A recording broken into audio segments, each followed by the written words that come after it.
contentos. Vamos a retomar nuestro estudio. Le invito a que vaya a Efesios, por favor. Efesios capítulo 2.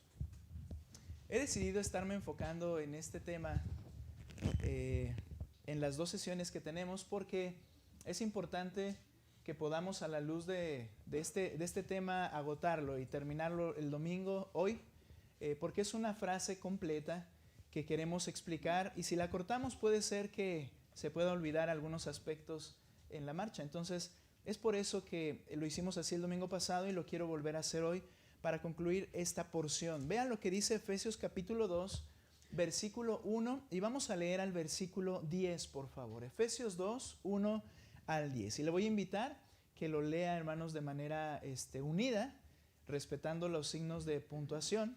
Por favor, leamos Efesios capítulo 2, versículo 1 al 10. Normalmente, antes de que empiecen, cuando son porciones largas, al final como que empieza a acabarse el aire. Entonces, agarre aire, cada versículo es uno nuevo, ¿de acuerdo? Para que se vaya leyendo fuerte. Ok, ahora sí, ustedes por favor, ¿qué dice? Y Él os dio vida a vosotros cuando estabais muertos en vuestros delitos y pecados, en los cuales anduvisteis en otro tiempo, siguiendo la corriente de este mundo, conforme al príncipe de la potestad del aire, el espíritu que ahora opera en los hijos de desobediencia, entre los cuales también todos nosotros vivimos en otro tiempo, en los deseos de nuestra carne, haciendo la voluntad de la carne y de los pensamientos, y éramos por naturaleza hijos de ira, lo mismo que los demás.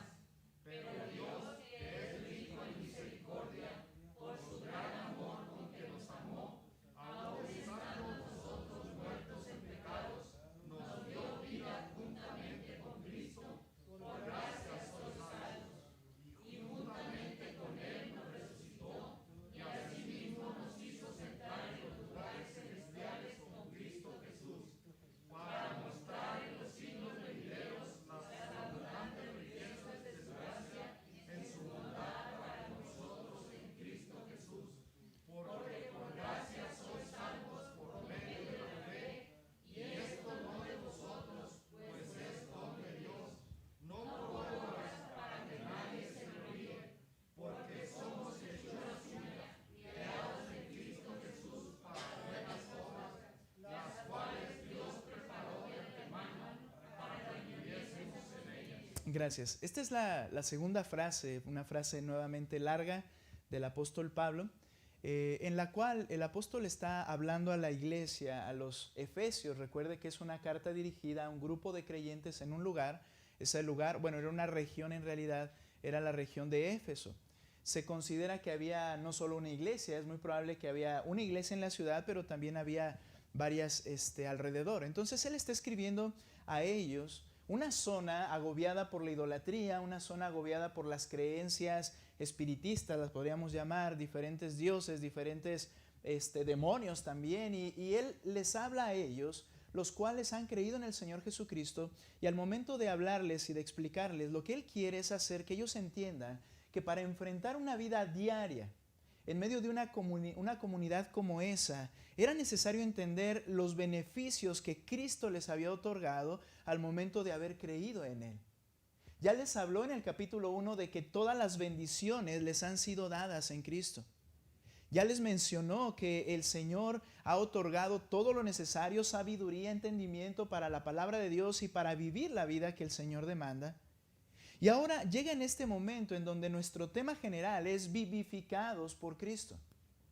Es decir, dice empezando el texto, y Él os dio vida a ustedes cuando estaban muertos en sus delitos y pecados.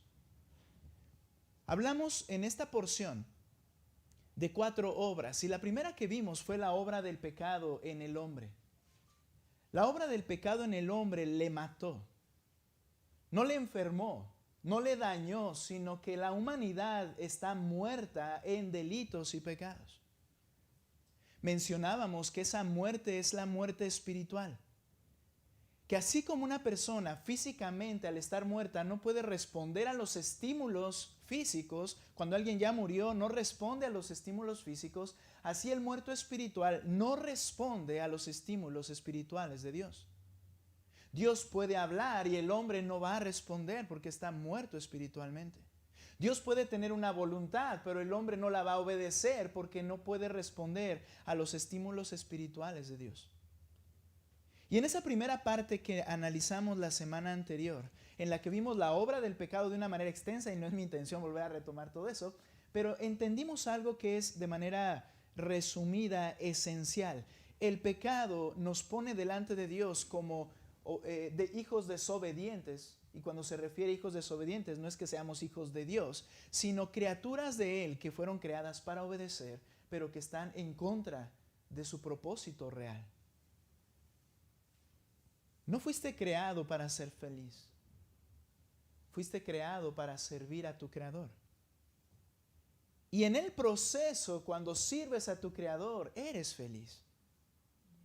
Pero cuando tú intentas ser feliz a expensas del propósito por el cual Dios te creó, entonces nunca podrás estar satisfecho. Y por otro lado, eres un desobediente. Soy un desobediente. ¿Por qué? Porque estoy viviendo para mí, no para lo que fui creado realmente. Satisfaciendo mis pasiones, mis fuertes deseos, aún por cosas buenas, pero mi deseo no es Dios. Estoy siendo desobediente. Y el pecado nos conduce a algo más. Dice, objetos de la ira de Dios. El Señor dice que aquel desobediente, el pecador, en delitos y pecados, dice, muerto espiritualmente, es merecedor de la muerte. Y eso se consuma en el lago que arde, dice la Escritura, con fuego y azufre. Ahora, esa es la obra del pecado en la humanidad. Desobediencia, la ira de Dios, estamos depravados y hablábamos de eso, que implica que nosotros no podemos hacer nada que pueda satisfacer a un Dios santo. Por más buenas intenciones que tengamos o por más buenas obras que parezcan, yo no puedo satisfacer a aquel que es santo. Estoy depravado. Ese es el punto de la depravación. Y cerramos con algo, porque el apóstol decía, antes vivíamos de esa manera. Luego dice, éramos de esa manera. Nos movíamos, hablando de los que el texto dice, ahora les dio vida. A esos que les dio vida, y ahorita vamos a explicar cómo eso sucede, les dice, antes lo hacíamos. Nos movíamos de acuerdo a la corriente motivada por las atracciones del enemigo de Dios, que es el diablo. Esa corriente de este mundo es guiada por Satanás. Satanás tiene literalmente, no sé a quién le dije ayer, creo, Satanás tiene literalmente una feria de atracciones. No es una sola cosa. Es una gama tan grande para todos los gustos y deseos. Y él quiere mantener a las personas en esa corriente. Y así vivíamos, motivados por las atracciones del enemigo de Dios, que es el diablo. Vivíamos impulsados por nuestros fuertes deseos humanos. ¿Y sabes? Tiene sentido. Si no tenemos una vida espiritual y no hay una reacción a los estímulos de Dios, ¿qué me queda? ¿Por qué cosas puedo vivir? Pues solamente por mis propios deseos, por aquello que para mí es importante. Y como vuelvo a decir, no quiere decir que sea algo malo, otras sí son malas, pero yo vivo satisfaciendo mis propios deseos. Tengo como prioridad satisfacer mis anhelos, expectativas, deseos y planes de nuestras mentes, sin darnos cuenta que al seguir esa corriente de lo que el mundo llama apropiado, estamos siendo desobedientes a Dios y sus principios. Y al vivir satisfaciendo nuestros deseos egoístas y sin considerar el plan de Dios, somos objetos de la ira justa de aquel que nos creó para su gloria.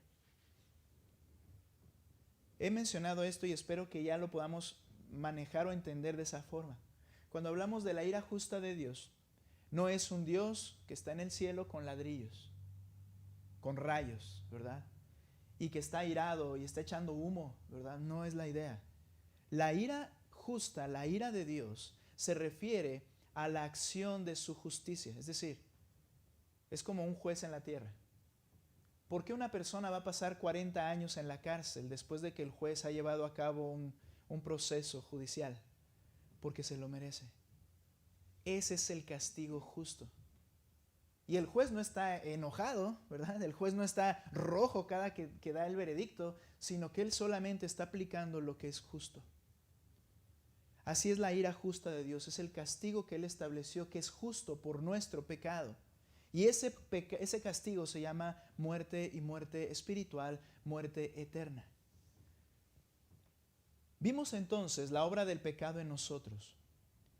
Ahora veremos en la primera sesión la obra de Dios por nosotros. Y en la segunda sesión hablaremos de la obra de Dios en nosotros y a través de nosotros.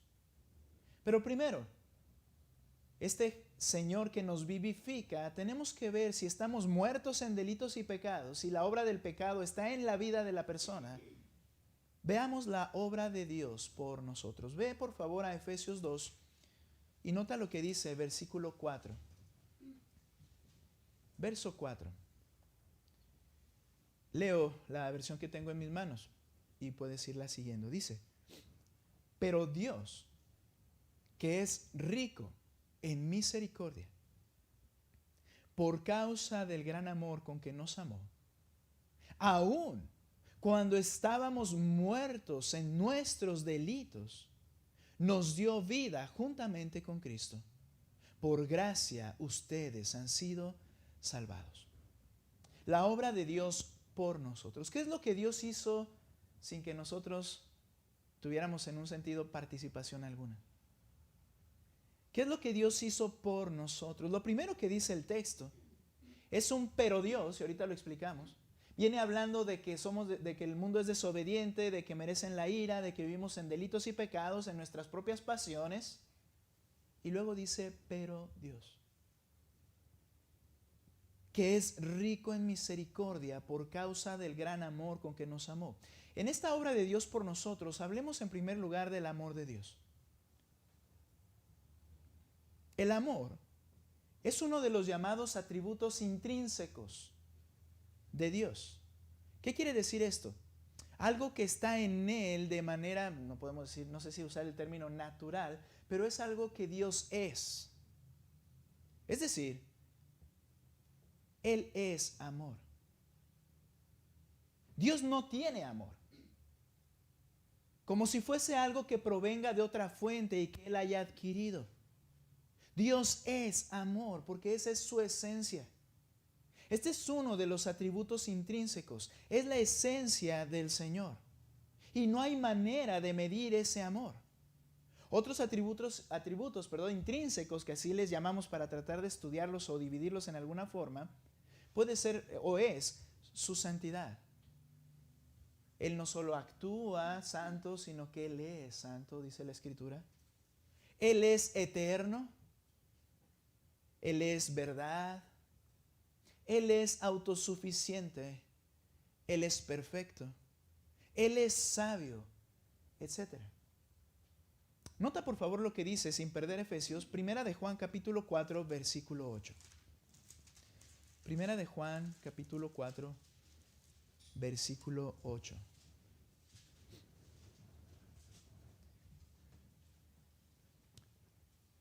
¿Listos? Por favor, les voy a pedir que me ayuden a leerlo. Primera de Juan 4, 8. ¿Qué dice? El que no ama no ha conocido a Dios, porque Dios es amor. Mira esta afirmación. Dios es amor. Y este texto implica que cuando tú tienes una relación con Cristo, ese Dios que es su esencia amor, al momento de tener una relación con Él, entonces ahora Él te capacita con la misma clase de amor que Él tiene. Y ahora puedes hacer lo que Él hace, que es amar. Ahorita vamos a ver cómo es que ama, pero Dios es su esencia. Es un atributo que no puede medirse su amor. Ahora, solo aclarando, no es el único atributo intrínseco de Dios. ¿Por qué? Porque decimos, bueno, ok, yo soy un pecador. Esa es la idea muy normal en nuestra sociedad. Sí, yo soy pecador, yo he hecho cosas mal, yo voy al infierno, pero Dios sabe, Dios va a decidir. En un momento dado, como Él es amor y se resalta ese atributo, entonces en un momento dado Él sabe y Él puede salvarme, sí, porque Él es amor. Por ahí hay otra corriente, ¿verdad?, de doctrina que dice que Dios no puede haber creado un infierno porque no va a mandar a su creación a estar allí por la eternidad. Dios es amor. Y viene este argumento: ¿tú le quemarías las manos a tu hijo porque hizo algo malo? No, no lo haría. ¿Y cómo crees que Dios te va a mandar al infierno? Dios es amor. Hay que entender que no es el único atributo intrínseco en Dios. Dios es santo. Y al ser santo, Él dice en su palabra que donde Él esté no entrará cosa inmunda. Ni que hace abominación y mentira, no pueden estar allí porque Él es santo. Por tanto, Él entonces, como es santo, tiene que actuar con justicia. Y, al ser santo, castigar el pecado. Ahora, ¿por qué decimos esto, hermanos? Porque todas las perfecciones de Dios moran en Él de manera absoluta. No es más santo que amor. No es más perfecto que sabio. Todo en Él mora de manera absoluta y ninguna se contrapone a la otra. ¿Lo podemos entender? Quizá no. Porque en nosotros lo que nos domina es lo que nos hace hacer las cosas. Y tenemos algo que nos caracteriza. Y de ahí es de donde viene, como hablamos con algunos hermanos, esas cuestiones de los temperamentos, que hablan de algunas áreas que dominan a la persona, pero todas las tenemos. Todos tenemos esas actitudes, todos tenemos esos pecados. Pero alguno domina. Bien, en el Señor no es así. En el Señor Él es perfecto. Él es perfecto. Por supuesto que cuando hablamos de cómo Él entonces actúa con el pecador, tenemos que exaltar y reconocer y entender ese amor y cómo actúa. Ahora, ¿cómo es que ese atributo intrínseco de Dios, lo que Él es, su esencia, se da a conocer con sus criaturas? Y esto lo podemos aplicar a cada uno de los atributos que mencioné. Pero ¿cómo es que entonces la criatura lo puede conocer? Bien, es por medio de la forma en que se relaciona con ellas. Que ellas, las criaturas, pueden conocer y experimentar el amor de Dios. Tú no ves el amor de Dios en decir, aquí veo el amor de Dios. Pero lo puedes conocer y lo conocemos. ¿Por medio de qué? De la relación que Él tiene con sus criaturas. Y el texto dice, si puedes regresar a Efesios, el texto dice lo siguiente, capítulo 2, versículo 4. Pero Dios, que es rico en misericordia por causa de gran amor con que nos amó, me voy a detener ahí. ¿Cómo es la manera de experimentar y conocer el amor de Dios? Este texto habla de estas manifestaciones o algunas de las manifestaciones del amor de Dios y habla de la misericordia. Es como Dios se relaciona con las criaturas. Misericordia y compasión, gracia y bondad son aspectos en los cuales experimentamos el gran amor de Dios. Y este pasaje habla, pero Dios que es rico en misericordia. La palabra rico, del griego plousios, significa opulento, abundante, es decir, habla de la abundancia de misericordia, una misericordia sin límite. Él es rico en misericordia. Y esa es la manera en que nosotros experimentamos el amor de Dios. Ahora, entender esto, ¿sabes?, nos pone en nuestro lugar. Nos va a humillar, pero nos va a ayudar a ver al Dios tan grande que es Él. Porque la misericordia no está relacionada con los obedientes. La misericordia no está relacionada con los que lo merecen. La misericordia no está relacionada con los que viven bien. La misericordia no está relacionada con los que hablan bien, con los que tienen buenos pensamientos. Dios manifiesta su amor a través de misericordia. La misericordia está relacionada con la desobediencia. Decía en los versos 1 y 2 de este mismo capítulo, nota, y Él les dio vida a ustedes.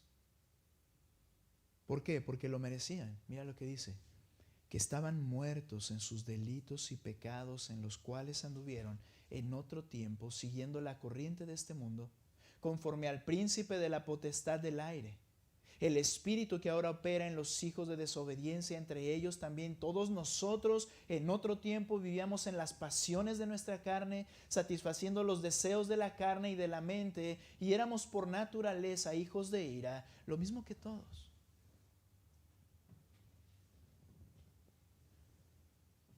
Es a los desobedientes, que se les favorece con misericordia. Este es un punto muy importante. Hasta que tú no puedas reconocer, voy a usar este término, tu miseria espiritual, y tú puedas sentirte en ti mismo autosuficiente, y puedas sentir que tú no estás tan mal, debo decirte algo, la misericordia de Dios no es para ti. Pero es la única manera y la primera manera en que podrías experimentar su amor. Es la única y primera manera en que lo podrías experimentar. Pero la misericordia es para los desobedientes. Nota por favor lo que dice Romanos 11:32 y volvemos a Efesios. Romanos 11:32. Mira lo que dice aquí Pablo en otra carta, pero ahora a los creyentes en Roma. 11:32.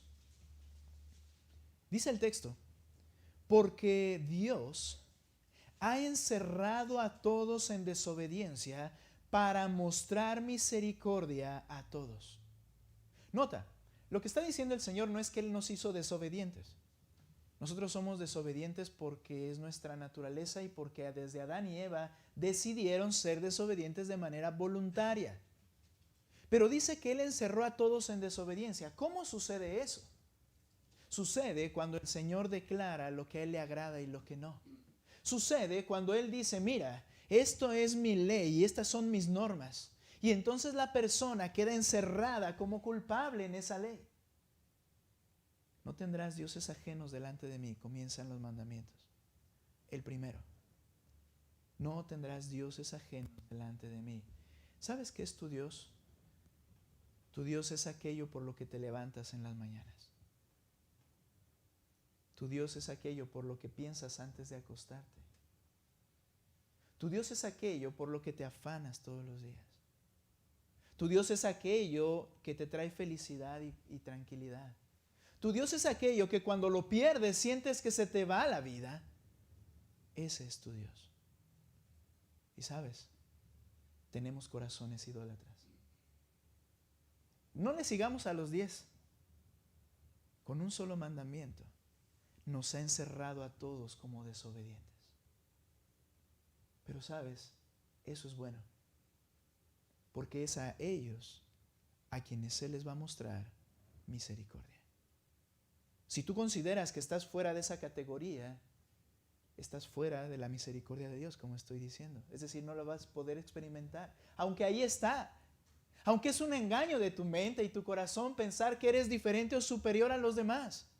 Es un engaño. Estás engañado y la misericordia de Dios se está mostrando a ti, pero no la estás experimentando ni entendiendo porque tú crees que estás fuera de eso. Dice que Él encerró a todos en desobediencia. Todos somos desobedientes para mostrar misericordia de todos. Entonces, repito, es a los desobedientes que se les favorece con misericordia. Y todos somos considerados como desobedientes a las normas divinas y por lo tanto todos somos llamados con un término apropiado: pecadores. Pecadores. Pero Dios, que es rico en misericordia por su gran amor con que nos amó. La misericordia es lo opuesto a la ira. Como ya dije, la ira de Dios es el pago que merece el desobediente. Por causa de que Dios es santo, Él tiene que actuar con justicia. La misericordia es lo opuesto a la ira, porque la misericordia es la acción de Dios en la que no ejecuta ese castigo justo que esa persona merece, que el pecador merece. En otras palabras, misericordia es dar lo que el desobediente, misericordia es no dar lo que el desobediente merece, ya sea momentánea o definitivamente.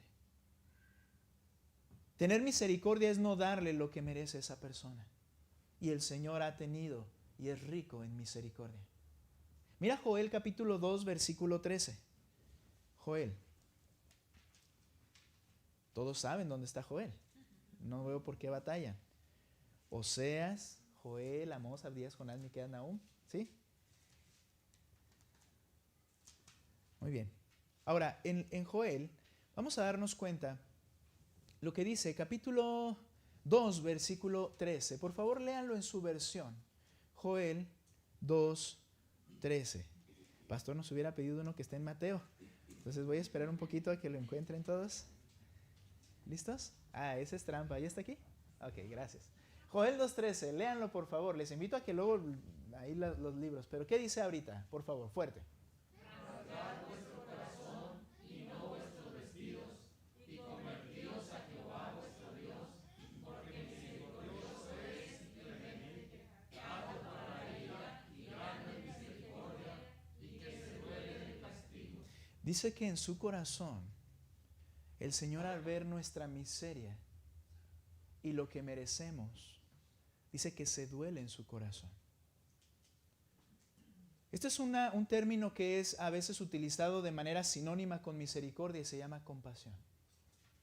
La compasión es también una manera en que Dios muestra su amor en su relación con la criatura, porque la compasión es considerar y ver lo que somos, que ni nos damos cuenta, y a Él le duele en su corazón lo que será de nuestras personas. A Él le duele en su corazón lo que somos en nuestras personas. ¿Y sabes por qué? Porque las cosas no están funcionando como debieran funcionar. Porque no deberíamos estar así, pero por causa de nuestra desobediencia desde Adán, es que estamos así. Dice, Él se duele en su corazón. Pero luego dice que Él es tardo para la ira. Y de una manera lo que está haciendo es un énfasis, porque es una repetición. Ese énfasis es el siguiente: Él es tardo para la ira, es decir, Él no da de manera inmediata lo que debiera dar de manera inmediata, o lo que merecemos inmediatamente. Por causa de nuestro pecado merecemos la muerte. El Señor Dios le dijo a Adán: mira, el día que me desobedezcas y comas del árbol, de lo único que te digo que no, morirás. Ya sabemos la historia. Adán, la comadre serpiente, ¿verdad? Que comenzaron a hablar contra Dios. Comen. Allí viene Adán. Eva, dice la Escritura claramente que ella fue engañada, pero Adán no fue engañado. Él, cuando llega y ve el cuadro y ve que está comiendo, él come de una manera deliberada y desobediente a Dios. Pero pregunta, ¿comieron inmediatamente, cayeron fulminados, muertos al infierno y se acabó la historia? No. Él es tardo para la ira. Él permaneció viviendo, vivió muchos años de hecho, pero llegó al final la muerte. Mira, todo eso es un acto de misericordia. Tardo para la ira. La detiene. Y amplio en misericordia. No les dio lo que merecían, pero llegó el momento. Ahora, dice que Él se complace en misericordia. La misericordia también implica, como mencioné, la compasión de Dios, que es considerar la miseria en la que estamos por nuestro pecado. Otro texto, Ezequiel capítulo 33, por favor. Ezequiel 33, 11, voy a leerlo yo. Ezequiel 33, 11. Mira cómo el Señor muestra su compasión en este texto. Diles, le está hablando al profeta Ezequiel, ve y diles a la gente: vivo yo, declara el Señor, que no me complazco en la muerte del impío. No me complazco en la muerte del impío, sino que el impío, es decir, el desobediente, se aparte de su camino y viva. Porque está como, hermanos, muerto en sus delitos y pecados. No me complazco en la muerte del que muere, dice, sino de que el impío se vuelva y se aparte de su camino y viva. Y mira la invitación, la oferta de salvación: vuélvanse, Vuélvanse de sus malos caminos. ¿Por qué han de morir, oh casa de Israel? Lo merecemos por nuestros pecados, pero nota quién es el que está más preocupado de esto. Dios, compasión. No quiero, no es mi deseo, no me satisfago en que mueras y recibas el castigo. Vuélvete. Y es lamentable, si tú sigues leyendo en esto y en otros pasajes de los profetas, que dice claramente, pero no quisieron. Pero no quisieron. Así están bien. Y el Señor en su compasión y misericordia alarga el castigo, alarga el día en su día de muerte, en el sentido, ¿verdad?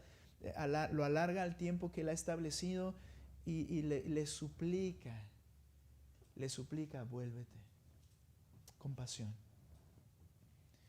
Dios se deleita en retener su ira y manifestar misericordia. Es algo que a Él le complace. No es como los dioses griegos, que ellos se diseñaron unos dioses que eran dioses perversos, que tenían una humanidad pecaminosa, pero tenían un poder y se satisfacían con los hombres, en su muerte, en lo que hacía con ellos. Esa era la idea de los griegos de un Dios. No, este Dios es un Dios misericordioso y compasivo, y en lo que Él se goza es en extender misericordia, gracia y favor. Eso le complace. Nota por favor Miqueas. Estamos en algunos libros de esos llamados profetas menores, y son menores no porque sea menos importante lo que escriben, sino porque lo que escriben es muy reducido. Se les llama profetas menores por la amplitud de su profecía. Note lo que dice 7:18 acerca de este Dios. ¿Qué Dios hay como tú? Es una comparación con los supuestos dioses que no existen, pero los dioses falsos. ¿Qué Dios hay como tú que perdona la iniquidad y pasa por alto, nota, la rebeldía del remanente de su heredad, su pueblo Israel? No persistirá en su ira para siempre, porque se complace en la misericordia. Ahora, aquí hay algo que tienes que entender. Él se complace en la misericordia. Él se complace en extender y aplacar su ira, ya sea de manera definitiva o temporal. Y Él se complace en invitar y que la gente venga y sea viva, dice la Escritura. Pero hay que entender algo. Los muertos espirituales no responden a los estímulos espirituales de Dios. Es decir, Dios puede hablar y Dios puede hacer todo y el hombre no le interesa, porque está muerto en sus delitos y pecados. No hay una respuesta positiva. Él de todos modos se complace en la misericordia. Es ahí, me adelanto un poco, es ahí donde Él tiene que actuar. Es ahí donde Él tiene que llevar a cabo algo para que entonces la misericordia no sea parcial, sino definitiva a las personas. Y Él es el que lo idea y Él es el que lo lleva a cabo y es su plan de salvación. No es que al hombre se le ocurrió ni que el hombre lo buscara. El hombre no busca a Dios porque está muerto. Porque está muerto espiritualmente. Pablo explica con breves palabras cuál es la fuente, como estoy mencionando, de los actos del amor de Dios. Y lo dice con estas primeras palabras del capítulo 2, verso 4. Pero Dios. No es por ninguna acción humana que Dios despliegue su amor otorgando misericordia. No es por el hombre o que haya surgido del hombre. Más bien es el ofendido el que busca al ofensor. Es lo que declaró el mismo Pablo, porque aun cuando estábamos muertos en delitos y pecados, Él, el ofendido, busca al ofensor. ¡Cuánta gracia! Y hablaremos de la gracia enseguida. Quiero aplicar algo brevemente. Hermanos, esto es vivir el Evangelio que nos ha alcanzado a los que hemos creído. El ofensor no es el que busca, sino el ofendido. ¿Recuerdas que le dijo a Pedro? Cuando Pedro le pregunta, ¿y cuántas veces debo perdonar a mi hermano que me ofendiere? ¿70? Y Pedro parándose el cuello, qué espiritual soy y que iba a recibir aplausos del Señor, y le dice, no, 70 veces 7. Tienes que actuar de una manera contraria a tu naturaleza. tú busca el bien del otro. ¿Y sabes por qué digo esto? Porque como esto lo vemos o lo podemos hablar y predicar, pero ¿cuánto lo vives en casa? ¿Cuánto lo vivo en casa? Que venga y me diga y me convenza. Y mientras mi cara de fuchi, mis actitudes, mis reacciones. ¿Por qué? Él tuvo la culpa, él tiene que venir. Así no fue entre Dios y tú. Tú no viniste, él vino por ti. Misericordia. Sí, merece tu desprecio, merece, y tú crees que merece muchas cosas, pero en realidad no eres tú quien las debe de pagar. Misericordia. Pero Dios, surge en Dios. El ofendido busca al ofensor. Porque muertos espirituales, como ya dije, no reaccionan al estímulo de parte de Dios, sino seguimos con nuestros impulsos por la carne. No puede haber reconciliación, sino solo cuando el ofendido está dispuesto a que la haya. Mira, aún en la vida práctica, puede la otra persona, el ofensor, puede venir y pedir perdón y tratar de que las cosas estén bien, pero no va a haber reconciliación si el ofendido no cede y lo lleva a cabo. No puede, no va a suceder. Por eso es que Dios, el ofendido, vino para encontrar y hallar reconciliación con esos hombres desobedientes. Entonces, el acto sublime de Dios de amor por la humanidad se manifestó en la vida y obra de su amado Hijo. Nota Romanos capítulo 5, versículo 8. Romanos 5, 8. Textos muy conocidos. Mira lo que dice. Pero Dios demuestra su amor. Eso que es intrínseco en Él y que no lo podemos conocer ni descubrir solamente por observación. Dice, Él lo demuestra para con nosotros. ¿Cómo? En que siendo aún pecadores, lo mismo que dice en Efesios 2, Cristo murió por nosotros. Misericordia extendida a nosotros a través de su Hijo, su obra perfecta, dando su vida y muriendo por aquello que Él no había cometido, sino que otros habían cometido. Esta es la muestra sublime del amor de Dios, enviar a su Hijo amado para pagar en lugar de los pecadores que no lo merecen, porque son desobedientes. Es en este amor que ha sido beneficiada toda la humanidad. El propósito sublime de este acto de misericordia es la salvación de los hombres. Y hay que entender algo, mira, cuando Cristo murió en la cruz, Él cargó con toda la ira que los pecadores merecen. Por tanto, la salvación que Él llevó a cabo es un acto de misericordia, o la obra que Él realizó es un acto de misericordia hacia toda la humanidad, en absoluto, porque Él recibió la ira que toda la humanidad merecía. Ahora, nota lo que dice Tito 3:3, por favor.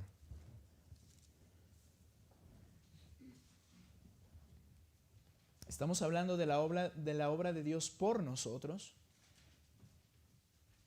En este tema, vivificados en Cristo. Ahora, mira lo que dice versículo 3:3. ¿Cómo es que eso sucedió? ¿Cómo es que fuimos vivificados? 3:3. Muy bien, les voy a pedir que ustedes lean el 3, fuerte. ¿Listos? Y yo voy a leer 4 y 5 en la Biblia que tengo en mis manos, pero lean por favor fuerte. ¿Qué dice?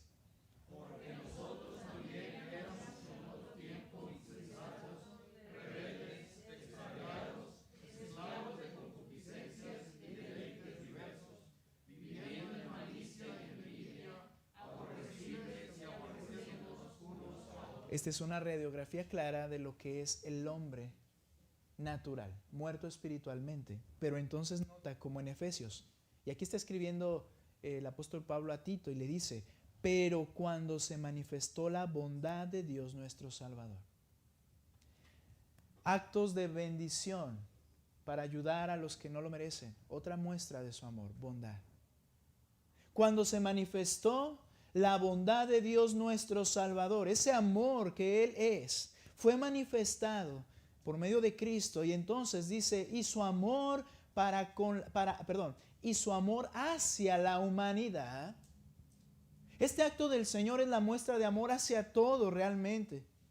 Y luego dice, Él nos salvó, no por obras de justicia que nosotros hubiéramos hecho, sino conforme a su, nuevamente, misericordia, por medio del lavamiento de la regeneración y la renovación por el Espíritu Santo, es por su misericordia. Decía Warren Wiersbe, algo así se llama. Decía él, muchos cristianos se sorprenden al entender que fueron salvos no por el amor de Dios,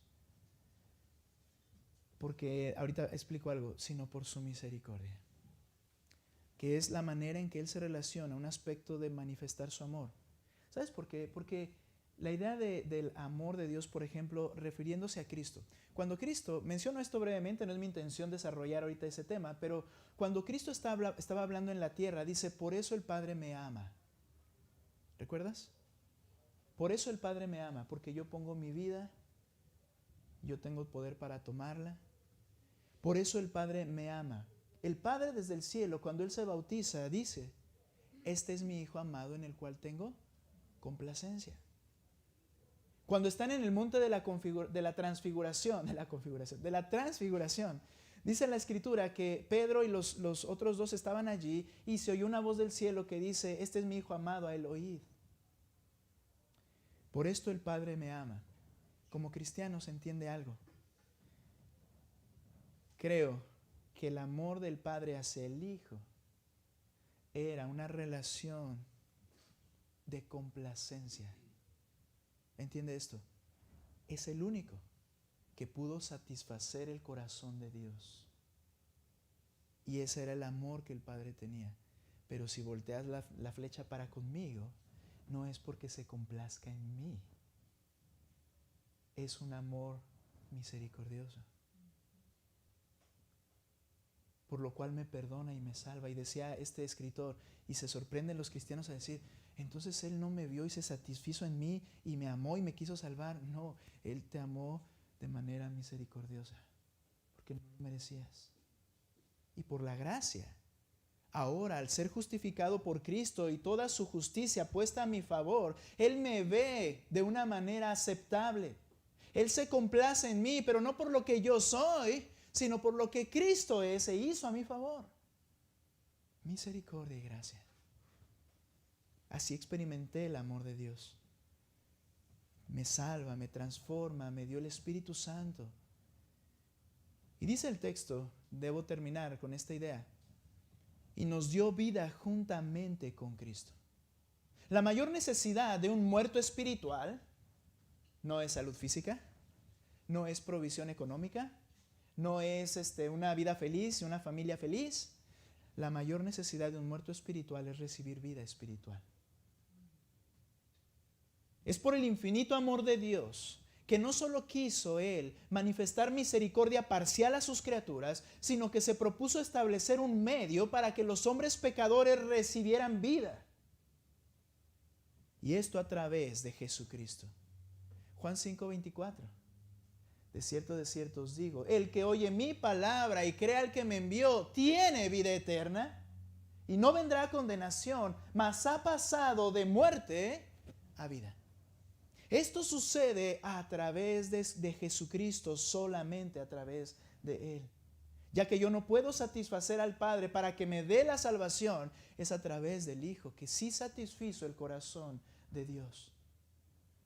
La salvación y la vida es ofertada a todos los pecadores por medio de la manifestación del amor de Dios en el sacrificio de Cristo.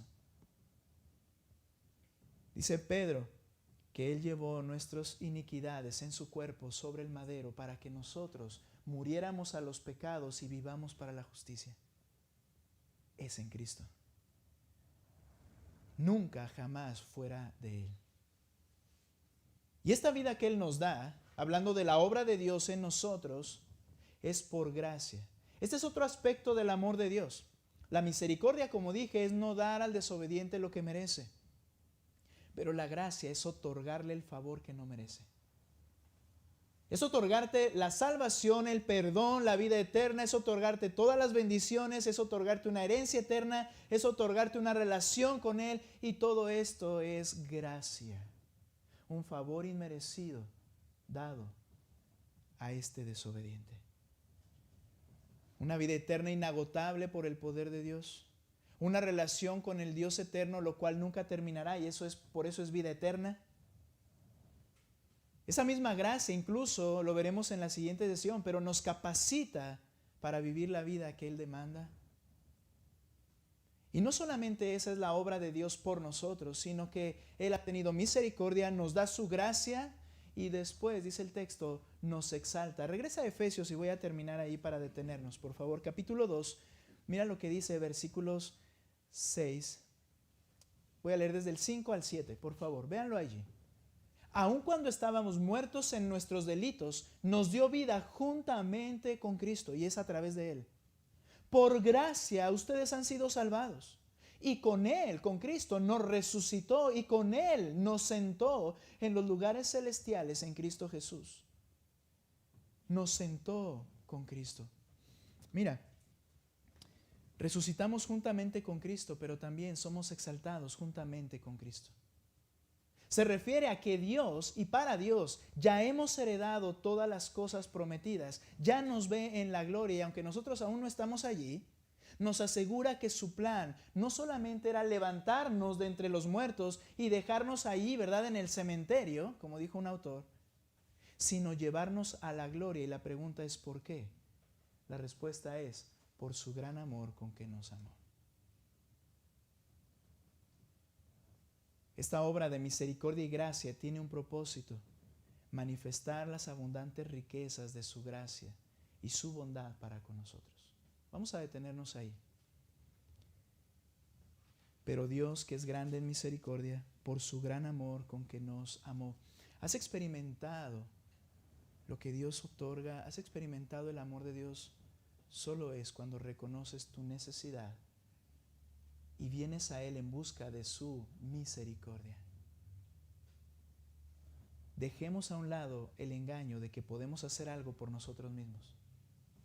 Es un acto que Dios hizo por nosotros, en lo cual nosotros no tuvimos ninguna participación, sino solo abonar nuestros pecados en esta ecuación. Vamos a orar. Señor, gracias, Padre, por este momento en tu palabra. Abre nuestro entendimiento para lo que veremos ahora entonces, cómo experimentar eso en nuestras vidas. Señor, te ruego que toques el corazón de los presentes. Te ruego, Señor, que a nosotros nos ayudes a entender, comprender en esta mañana, mi Dios, lo que tú has hecho a nuestro favor por misericordia y gracia. Y exaltarte a ti hasta lo sumo, Señor. No fue algo que yo hice, no fue algo que yo me gano, es algo que tú otorgas inmerecidamente. Te alabamos, mi Dios. Gracias por este momento. En el nombre de Cristo Jesús. Amén. Vamos a cantar. Puestos en pie, por favor.